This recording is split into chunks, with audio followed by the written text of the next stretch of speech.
Pablo Escobar foi um dos narcotraficantes mais famosos que já passou por essa terra. Com o seu cartel de Medellín, o homem construiu um verdadeiro império no mundo do crime, que monopolizou o comércio de cocaína nos Estados Unidos na década de 80 e início dos anos 90. Escobar foi simplesmente o criminoso mais rico da história, virando até uma espécie de ícone na cultura pop. O fato é que em 93 o traficante morreu e a pergunta que ficou foi a seguinte: o que aconteceu com o cartel de Medellín depois da morte de Escobar? É sobre isso que a gente vai falar no vídeo de hoje. Eu sou Marcelo Milos, fica comigo que depois da vinheta eu te conto. Cartel de Medellín foi criado por Escobar no ano de 1972, na cidade, obviamente, de Medellín mesmo, na Colômbia. A organização começou como uma rede de contrabando, porém foi em 76 que o foco passou a ser o tráfico de cocaína. Com isso, o cartel de Medellín passou a agir não só na Colômbia, mas também em países como Bolívia, Peru, Honduras, Estados Unidos e Canadá. Tudo isso foi graças ao seu colega Griselda Blanco, que o apresentou a ideia do contrabando de cocaína a Pablo. O dinheiro que eles movimentavam era algo surreal, inimaginável, Não tem como a gente pensar na quantidade de grana que esses caras conseguiam, O cartel chegou a ganhar mais ou menos 60 milhões de dólares por dia, que daria em torno aí mais ou menos uns 2 bilhões de dólares ao mês. É muita grana, não é? Porra, meu amigo! Porém, todo mundo sabe que Escobar bateu as botas aí em dezembro de 93, quando tinha 44 anos, e a pergunta que fica é: como o cartel de Medellín ficou depois da perda do seu líder supremo? Eles conseguiram se manter? Ainda existem? O que aconteceu com o cartel? 2 de dezembro de 93, esse foi o dia em que Pablo Escobar deixou tudo o que construiu como um narcotraficante, e a primeira grande pergunta que ficou após sua morte foi sobre quem assumiu o comando em seu lugar, podendo ser talvez algum amigo próximo ou até mesmo alguém da família. Vamos conhecer então alguns dos possíveis candidatos. Mexicano teria sido responsável pela morte do ministro da Educação do país, Luiz Carlos Galán, e ele era um forte candidato à presidência na época. Ele era considerado muito influente e ainda apareceu como um dos homens mais ricos do mundo.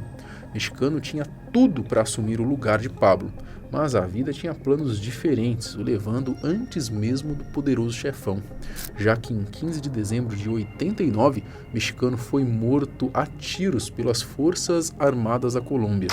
La Quica, o Dandene, tinha um papel importante no cartel de Escobar e poderia muito bem assumir os negócios. Porém, ele foi preso 2 vezes na Colômbia, em 88 e 91. Mesmo assim, conseguiu sair da prisão graças aos esforços dos membros do cartel, que chegaram a dar muito dinheiro para os policiais o deixarem sair. Ele também foi considerado um dos coordenadores da morte de Luiz Carlos Galán em 1989. Depois de sair da prisão em 91, La Quica foi para os Estados Unidos para aquele acerto de contas com inimigos do cartel.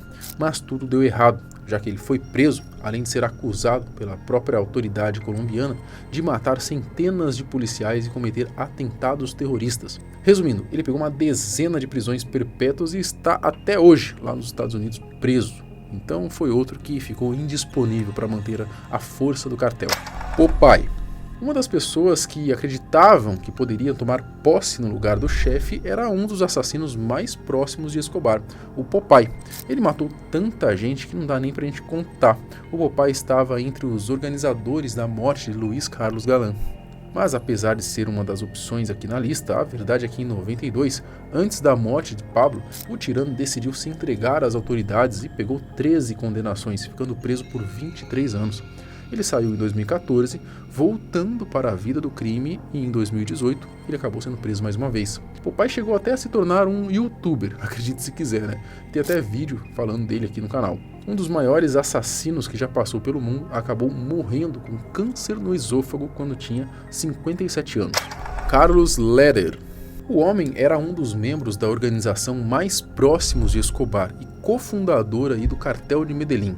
Porém, em 87 acabou sendo preso também. Nessa época, os Estados Unidos estavam querendo pegar os narcotraficantes e por isso Charlie acabou sendo extraviado para lá, sendo condenado à prisão perpétua. Só que o bandido acabou sendo um cagueta, ajudando nas investigações e por isso ele ficou preso só 33 anos. Em 2020, Charlie foi para a Alemanha morar perto de seu pai e graças à idade que tem hoje, com seus 72 anos, ele não pode mais ser acusado pelos crimes que cometeu anteriormente e acabou sendo condenado. Mas claro que esse rolê todo o impossibilitou de assumir a liderança do cartel.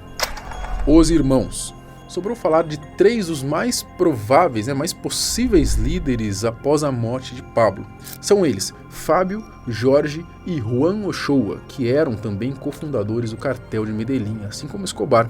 Só que em 1991, adivinha? Eles acabaram se entregando para as autoridades também. Isso aconteceu porque o presidente na época disse que não iria rolar extradição dos narcotraficantes que se entregassem. Juan cumpriu 5 anos de prisão e morreu em 2013 de infarto. Jorge cumpriu a pena dada, deixou a vida de crimes e hoje tem uma vida normal. Já Fábio não morreu, mas voltou a cometer crimes após a sua liberdade e foi extraditado para os Estados Unidos no ano de 2001 e está lá até hoje. Família. Como vocês podem ver, todo mundo do cartel praticamente já tinha rodado quando Escobar morreu. O cerco estava bem fechado quando pegaram o grande chefe. E a verdade é que nem a própria família do Pablo quis, ou no caso, alguns também foram impossibilitados de assumir os negócios. Um exemplo foi o seu irmão Roberto, que era o contador do narcotráfico, que foi preso em 91 e chegou a receber uma carta-bomba poucos dias após a morte de Escobar, o que acabou prejudicando a sua audição. Quando ele foi solto, assumiu a empresa do irmão que vende produtos que levam a marca do nome Escobar, que foi criada em 90 e se chama Escobar Inc. Foi nisso que Roberto focou em algo lícito. Mais ou menos lícito, já que ele foi criado com dinheiro sujo. É um absurdo, se você parar para pensar. Já a sua esposa, a Victoria, ela chegou a ser mandada com os filhos para um lugar que Pablo considerava seguro, quando ele viu que a casa estava prestes a cair. Já após a morte, ela fugiu com as crianças na época, passando por vários lugares e decidiu ficar morando na Argentina, na capital Buenos Aires. As autoridades chegaram a investigar eles, mas viram que não tinha nenhuma relação ali diretamente com o narcotráfico do Pablo. Ou seja, dito tudo isso, depois que Escobar morreu, o fato é que o seu amado e rentável cartel foi desmembrado. O mercado envolvendo o comércio de cocaína acabou sendo dominado pelo cartel de Cali, seus arquirrivais, a gente pode dizer assim. Os rivais aproveitaram a oportunidade até o meio de 90, já que nessa época seus líderes acabaram presos pelas autoridades colombianas ou mortos. O legado perdido. O cartel ficou ativo de 72 até o ano da morte de Escobar, em 93, e nesses 21 anos de existência, em quase todos, o faturamento por ano com o narcotráfico chegava a 40 bilhões de dólares. Não é à toa que Escobar chegou a entrar até para a lista dos mais ricos da Forbes. Além disso, em 82, a cocaína chegou a ultrapassar o número com relação à exportação de café, que era o principal produto de exportação colombiano. Apesar de seus rivais tomarem conta desse mercado e de seus amigos e parceiros de confiança terem cada um tido o seu próprio fim, um grupo pode ser considerado aí o que continuou com esse legado de Escobar. No ano de 1980, um grupo foi criado pelo próprio narcotraficante, tendo o nome de Oficina de Envigado. Esse grupo servia para cobrar o pessoal que tinha dívidas com Pablo, e depois da morte do chefe, esse grupo aí, a Oficina de Envigado, acabou crescendo e hoje em dia se tornou meio que uma junção de organizações criminosas de médio porte que prestam serviços a narcotraficantes e outras elites mafiosas. A Oficina de Envigado usa a sua proximidade e alianças que tem com as gangues, para construir, para conseguir controlar as atividades criminosas e a área de Medellín, tendo a lavagem de dinheiro e até o comércio internacional de cocaína como uma de suas maiores fontes de renda, se a gente pode dizer assim. Enfim, ao que parece, ninguém conseguiu manter o cartel, mas ficou esse grupo aí para continuar fazendo, pelo menos em partes, as atividades que tinha o cartel. Inclusive, dá pra gente fazer um vídeo aqui só falando desses caras, La Oficina de Envigado, La Oficina Envigado, Comentem aqui, eu quero, aqui nos comentários, se você apoia essa ideia, e a gente traz um vídeo falando só desse grupo, que seria então o grupo oficial, entre aspas, que teria continuado então com o legado do cartel de Medellín. Lembrando que a gente tem vídeo todos os dias no canal, então se inscreva para não perder nenhum. Até o próximo. Tchau!